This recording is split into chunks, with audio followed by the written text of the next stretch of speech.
o'zimizni O'zbekistonda bo'lgan voqea butun masjidlarimizda domlalarimiz ham buni ma'ruza qilishdi, ibrat bo'lsin deb. Nima uchun ibrat bo'lsin deydi? Bo'lgan voqea bo'lgancha. Bir otaxon 7 marta hajga borib keldilar. 5 mahal namozni kanda qilmay o'qir keldi. Kechalari bir kun ham qoldirmay tahajjud o'qir keldi. 5 ta o'g'ilni eng kenjasi uyda qolgan. Otadan xabar olgani qarasa, otani chirog'i kechasi 2 da ham, 3 da ham yoqib turadi. Sekin oynadan borib, otam tuzumnikilar, yaxshimikilar deb xabar olsa, ota tahajjud o'qiyotgan bo'ladi. Sekingina kiradi, o'g'il yana yotadi.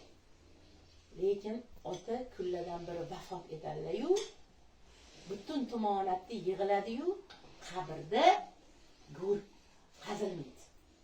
7 marta hajga borib kelganlar, 5 mahal namozni kanda qilmay o'qinglar, tahajjudni qoldirmay tahajjudni o'qinglar, ro'zalar tutganlar, hammasini qilganlar, zakotlar berganlar. Lekin qabr ko'lanmasa o'sha insonga. Nima deb o'ylaysiz? Aka-uka bilan urush. Ana endi aka-uka bilan urushmagan, bir deval qo'shni, yon qo'shni, jon qo'shni bilan gaplashmas ekanlar. 7 marta hajga borib kelganlarida, qo'shni hajiz muborak bo'lsin qo'shnidan chiqqanlarida hamma bilan assalomu alaykum deb quchoqlashib ko'rishgan otaxon, hali qo'shnining oldiga kelganda salomga ham ali olmasdan yuzni o'ldirib boshqasini ko'chib ketgan ekan. Haligi qo'shni janozada qatnashib turibdi. Kenji o'g'il bilarkan o'sha qo'shni bilan gaplashmasliklarini. Kenji o'g'il shunda hamma o'g'illarni chaqirishdi, jiyanlarni chaqirishdi qabr ko'lashishga. 7 ko'lab ko'rishyapti, 7 ko'lab ko'rishyapti, qabr ko'lanmayapti. Shunda domla chaqirib kimdandir xapamilar, kimdir xapami deb o'g'illarni chaqirganda kenji o'g'il bilarkan o'sha janozada qatnashyapti, jon qo'shni.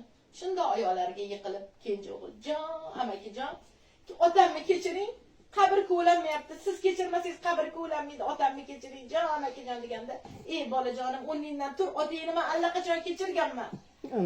Alloh kechirsin otangni. Oxirgi hajdan kelganda ham yig'lab ichlarim og'rib chiqib keldi. Nahotki qo'shnim arzimagan narsaga arazlagan u 7 marta hajga borib kelib, shu oxirgi borib kelganda ham chiqqanimda salomimga ali olmay yuzini chimdab teskari o'girganda, nahotki hajga borib kelsa ham meni kechirmay, nahotki kibrli ketmadi Alloh deb ichim yig'lab uyimga chiqqanman. O'shandan ichim yig'laydi.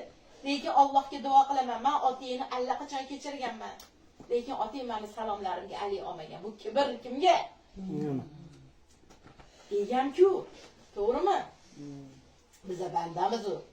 Ana shunda onalarini qabrini topib, ana o'shanga zo'rg'a ko'mishgan ekan va o'sha domla hammaga gapirganlar.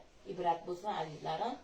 Men hajlarga 100 marta borib kelmaysizmi? Umralarga borib kelmaysizmi?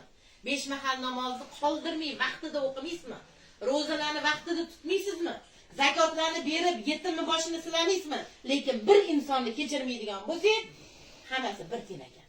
To'g'rimi? O'shancha azizlarim, Alloh kechirgan bandasini kechirar ekan, kechirimli bo'laylik. Bu muborak Rajab oylarida hozir kimdan xafa bo'lsangiz ham ichingizda ya Robbi, falonchi qalbimni ortuvdi. O'zingni rizoligi uchun kechirdim deng. Inson o'zini o'zi kasal qiladi, qalbini yara qiladi o'zini o'zi. Keyin kasallik chiqadi, yurak og'riq, hamma kasallik shundan chiqadi. Bu qalbini zaharlab, gina saqlashdan bo'ladi.